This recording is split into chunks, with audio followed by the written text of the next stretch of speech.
ভূমি সংক্রান্ত যে জটিলতা কিংবা জমি মালিকানা সংক্রান্ত যে মামলাগুলো তৈরি হয়, সেই মামলাগুলো কিংবা ভূমি সংক্রান্ত যে সকল অভিযোগ রয়েছে ভূমি মালিকদের, সেই অভিযোগগুলো শুরুতেই যেন কোনোভাবে তৈরি না হয়, কিংবা সেই সকল সমস্যা যদি থাকে তাহলে সেগুলো ভূমি অফিসে দ্রুত স্থানীয়ভাবে সমাধান করার জন্য এসিল্যান্ড অফিস সাব রেজিস্ট্রি অফিসকে স্পষ্টভাবে নির্দেশনা প্রদান করেছেন ভূমি উপদেষ্টা হাসান আরিফ মহোদয়। কিভাবে এই সকল সমস্যার সমাধান হবে এবং কারা করবেন, কতদিনের মধ্যে করবেন, এই বিষয় নিয়ে কিন্তু স্পষ্ট নির্দেশনা প্রদান করেছেন। তো চলুন আজকে আমরা এই বিষয়টি নিয়ে একটু আলোচনা করি। তবে ভিডিওটি শুরু করার আগে আপনি যদি আমার এই চ্যানেলে আজকে প্রথমে থাকেন, এই ধরনের আরো কোনো ভিডিও দেখার আগ্রহ জন্মায়, তাহলে আমাদের চ্যানেলটি সাবস্ক্রাইব করে রাখতে পারেন। আর যদি আপনি নিয়মিত হয়ে থাকেন তাহলে বরাবরের মতো লাইক, কমেন্ট, শেয়ার করে আমাদেরকে অনুপ্রেরণা দিবেন। সম্পত্তি কিংবা জমির মালিকানা সংক্রান্ত যে সকল দ্বন্দ্ব কিংবা অভিযোগ কিংবা মামলা কিংবা গ্যাঞ্জাম, এগুলো তৈরি হয়ই কিন্তু একদম ভূমি অফিসের কিছু ভুলের কারণে, কিংবা কোনো একজন ব্যক্তি সম্পত্তির মালিকানা সংক্রান্ত যদি কোনো সমস্যা নিয়ে অভিযোগ দায়ের করে, তাহলে সেই অভিযোগের ভিত্তি কিন্তু দেখা যায় দলিলিক কিংবা ডকুমেন্ট সংক্রান্ত বিষয় নিয়ে। এখন এদের দলিলিক কিংবা ডকুমেন্ট সংক্রান্ত সমস্যা আসলে তৈরি হয় কোথা থেকে? জমির দলিল রেজিস্ট্রেশন করে কি? নিশ্চয়ই সাব রেজিস্ট্রি অফিস। কোনো মালিক তো নিজে নিজে ঘোষণা দিয়ে লাঠির জোর, অর্থের জোর দিয়ে আর বলতে পারে না যে এই সম্পত্তি এই দলিল বলে আমি ভোগ দখল করব। যদি বা দলিল তৈরি করতে পারে, কিন্তু সেগুলোকে আবার রেজিস্ট্রেশন করে বৈধতা দেয়ই কিন্তু ভূমি অফিসগুলো। কিংবা ধরুন একজন ব্যক্তির নাম রেকর্ড খতিয়ানে রয়েছে, সেই ব্যক্তি সম্পত্তি ভোগ দখলে নাই, কিন্তু তিনি তো মালিক। পরবর্তীতে দেখা গেল অন্য একজন ব্যক্তির নামে হুট করেই রেকর্ড খতিয়ান সংশোধন হয়ে গেছে, আগের মালিকের নাম বাদ। তাহলে এই রেকর্ড খতিয়ান সংশোধন করে দেয় কে? নিশ্চয়ই এসিল্যান্ড অফিস। তো এই যে এই ডকুমেন্ট গুলো নিয়ে কিন্তু পরবর্তীতে দেখা যায় গ্যাঞ্জাম। একজন মালিক এসে বলছেন এই যে আমার দলিল, এই দলিল বলে এই সম্পত্তি তো আমার হওয়ার কথা, কিংবা এই সকল দলিল কিন্তু আমার পূর্বপুরুষের সম্পত্তি, আপনি কিভাবে ভোগ দখল করলেন? এখন যে ব্যক্তি বর্তমানে ভোগ দখল রয়েছে তিনিও ডকুমেন্ট দেখাচ্ছেন। এখন এই যে দুই ধরনের ডকুমেন্ট, এই ডকুমেন্ট গুলো পরবর্তীতে যাচাই বাছাই করার জন্য কিন্তু আদালত পর্যন্ত গিয়ে গড়ায়। স্থানীয়ভাবে কিন্তু এগুলো সমাধান করার সুযোগ থাকে না। এখন দেখা যায় থানা পর্যায়ে কিংবা ইউনিয়ন পর্যায়ে এগুলো নিয়ে বিচার সালিশ বসলেও সেগুলো যদি দুই পক্ষ মানে তো ভালো, যদি কোনো পক্ষ না মানে সেই ক্ষেত্রে এই বিচার সালিশ করেও কোনো লাভ নেই। যদি কোনো পক্ষ মানতে নারাজ হয় বিচার সালিশের সিদ্ধান্ত, তাহলে তাদেরকে কিন্তু জোর করে মানানো যাবে না। আদালত থেকে যদি সিদ্ধান্ত আসে তাহলে সেটি মানানো সম্ভব। যার কারণে শেষ পর্যায়ে গিয়ে আদালতে যায়, স্থানীয়ভাবে শান্তি শৃঙ্খলা পরিস্থিতি বিরাজ করে যেটি, সেটি বিনষ্ট হয়, কিংবা সম্পত্তি নিয়ে কিন্তু গ্যাঞ্জাম তৈরি হয়। দেশে এই ধরনের গ্যাঞ্জাম কিন্তু অহরহ, প্রায় 40 লক্ষাধিক মামলা আদালতে এই সংক্রান্ত বিষয় নিয়ে চলছে। এখন এই যে সমস্যাগুলো, এই সমস্যাগুলো তৈরি হওয়ার পিছনের মূল কারণই কিন্তু ডকুমেন্ট, এবং এই ডকুমেন্টগুলো কিন্তু এই ভূমি অফিসগুলো থেকেই তৈরি হয়। এই জন্যই এই যে সমস্যা, এই সমস্যাগুলো নিরসন করার জন্য বর্তমানে নীলক্ষেতে সাব রেজিস্ট্রি অফিস এবং ভূমি কমিশনারদের কিন্তু প্রায় সপ্তাহ ব্যাপী ট্রেনিং চলছে। এই ট্রেনিং এ ভূমি উপদেষ্টা হাসান আরিফ মহোদয় স্পষ্টভাবে বার্তা দিয়েছেন যে এই যে ভূমি সংক্রান্ত যে জটিলতা, এই জটিলতাগুলো একদম যেখান থেকে শুরু হওয়ার কথা সেখান থেকেই যেন সমস্যার সমাধান করা হয়, এবং স্থানীয় পর্যায়ে বর্তমানে যে সমস্যাগুলো রয়েছে এই সমস্যাগুলো আপনারা আগামী 1 মাসের মধ্যে সমাধান করার চেষ্টা করবেন। প্রয়োজনে ভূমি মালিকদের দ্বারে দ্বারে গিয়ে তাদের কাছ থেকে অভিযোগ নিয়ে দুই পক্ষকে বসে সমাধান দেওয়ার চেষ্টা করুন। যদি না মানে সেক্ষেত্রে আপনারা সর্বোচ্চ শক্তি প্রয়োগ করে এগুলো সমাধান করার চেষ্টা করুন।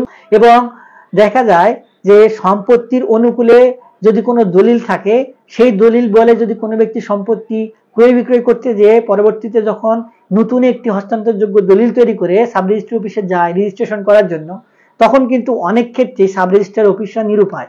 কেননা এই যে কাগজপত্রের যে ব্যাপার, এই ব্যাপারগুলো কিন্তু সংরক্ষণ করা থাকে, অনেক ক্ষেত্রেই অনেক আগের কাগজপত্র কিন্তু নষ্ট হয়ে যায়, অনেক বালাম বইয়ের পাতা ছেঁড়া থাকে, অনেক ক্ষেত্রে বালাম বই নষ্ট হয়ে যায়, কিংবা ডকুমেন্টের কাগজ ট্যাম্পারিং নষ্ট হয়ে যায়, কালি মুছে যায়। এই কারণেই সম্পত্তিতে আগে কে মালিক ছিলেন, কিংবা রায়াতি মালিক সৃষ্টি হওয়ার পর থেকে এই যে সিএস খতিয়ান, এসএ খতিয়ান, বিএস খতিয়ান, সিটি জরিপে কে মালিক ছিলেন, এগুলো কিন্তু খুঁজে বের করা অনেক ক্ষেত্রেই জটিল।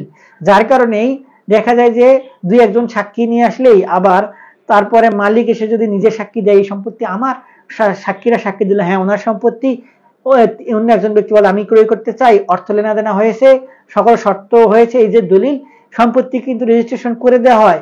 এবং যদিও বা প্রসেসিং এর কথা বলা হয় 3 মাস, কিন্তু 3 মাসের মধ্যে কিন্তু হয়ে যায়। অনেক ক্ষেত্রেই কিছু অর্থ নেওয়া হয় এবং এই ক্ষেত্রে এই ভূমি অফিসগুলোর কিছু সুবিধাবাদী ব্যক্তি রয়েছেন, তারাও কিন্তু দালাল নিয়োগ করে দালালের মাধ্যমে অর্থ নেয়, যার কারণে এই অর্থটাকে হালাল করার উদ্দেশ্যে তড়িঘড়ি করে সেই সম্পত্তিগুলো রেজিস্ট্রেশনও করার ব্যবস্থা করে দেন, যার কারণে পরবর্তীতে দেখা যায় নানান ধরনের গ্যাঞ্জাম।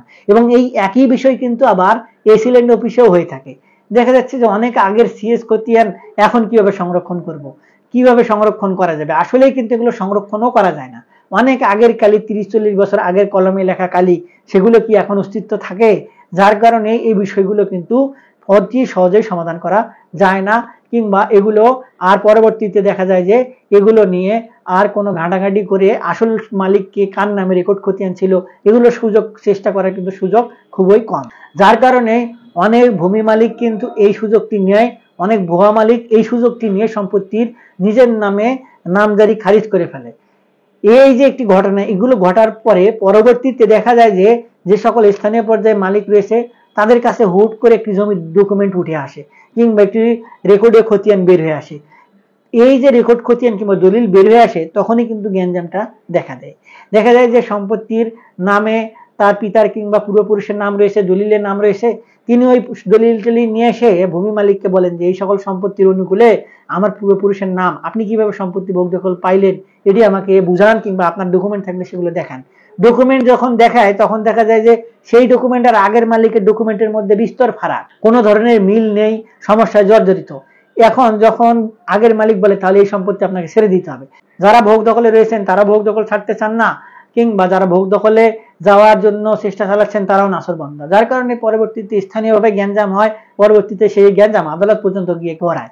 তো এই ধরনের সমস্যা যেন নতুন করে তৈরি না হয়, কিংবা এই ধরনের সমস্যা যদি থাকে সেগুলো যেন সমাধান দ্রুত করা যায়, এই বিষয় নিয়ে বিশেষভাবে ট্রেনিং প্রদান করে 1 মাসের মধ্যে এগুলো সমস্যার সমাধান যেন করা হয়, সেই ব্যাপারে কিন্তু স্পষ্টভাবে কড়া বার্তা দেওয়া হয়েছে ভূমি মন্ত্রণালয়কে। এখন এই যে বিষয়, এই বিষয়গুলো নিয়ে হয়তো দ্রুতই কাজ শুরু হবে, এবং দ্রুতই এই বিষয়গুলো নিয়ে কিন্তু ভূমি অফিসগুলোতে যদি ভূমি মালিকেরা এসে সমাধান চায় তাহলে হয়তো সমাধান দেওয়ার ব্যবস্থা শুরু হবে। আশা করি এই বিষয়টি নিয়ে আর কালক্ষেপণ হবে না। যেহেতু সারা দেশে রাষ্ট্র সংস্কারের একটি উদ্যোগ গ্রহণ করা হয়েছে, সেহেতু কিন্তু ভূমি মন্ত্রণালয়ের অধীনস্থ ভূমি অফিসগুলোকে একটি বিশেষ তদারকির মধ্যে রাখা হয়েছে। যেহেতু এই সেক্টরটাতে অনেক দুর্নীতি কিংবা ঘুষের লেনদেন হয়, সেক্ষেত্রে এই বিষয়গুলোকে যেন আর কোনোভাবে প্রশ্রয় দেওয়া না হয়, এই বিষয়ে স্পষ্টভাবেই নির্দেশ প্রদান করা হয়েছে। এবং ভূমি মালিকদেরকেও এই ব্যাপারে কিন্তু স্পেসিফিকভাবে কিছু নির্দেশনা প্রদান করা হয়েছে। এই বিষয় নিয়ে আমাদের কিছু ভিডিও রয়েছে, সেগুলো যদি আপনাদের কোনো আগ্রহ থাকে সেগুলো দেখতে পারেন। আর যদি এই ধরনের বিষয় নিয়ে আপনাদের কোনো পরামর্শের প্রয়োজন হয় তাহলে আমাদের থেকে ফ্রি পরামর্শ নিতে পারবেন। সেক্ষেত্রে আমাদের ভিডিওর নিচে কমেন্ট বক্স রয়েছে, সেখানে কমেন্টস করুন, আমরা আপনাদের সহযোগিতা করার চেষ্টা করব।